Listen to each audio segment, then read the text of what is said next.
Heute zeige ich dir, wie du eine gerade Naht mit verschiedenen Hilfsmitteln nähst. Make a Maut Sewing. Nähen mit der Maus. Die erste Variante kennen sicher die meisten. Auf den meisten Stichplatten sind Markierungen, zum Beispiel 1 cm, 1,5 und 2 cm und so weiter eingezeichnet. Nähe entlang dieser Linie.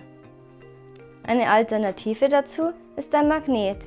Der ist zum Beispiel hilfreich, wenn du keine Hilfslinien auf der Stichplatte hast oder du eine breitere Naht brauchst, zum Beispiel 3 cm. Die ist nämlich gar nicht eingezeichnet. Es gibt auch Füße mit Abstandshalter. Über die Schraube kann man die benötigte Breite einstellen und dann einfach losnähen. Alternativ dazu könnt ihr auch farbiges Klebeband auf die Stichplatte kleben und euch daran orientieren.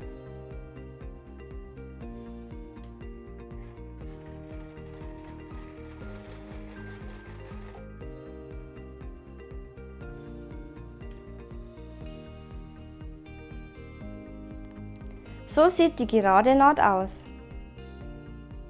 So, ich hoffe, ich konnte dir damit helfen, ein noch besseres Nähergebnis zu erzielen. Weitere Nähtechniken findest du hier auf meinem Kanal und ansonsten sehen wir uns in 2 Wochen wieder. Tschüss!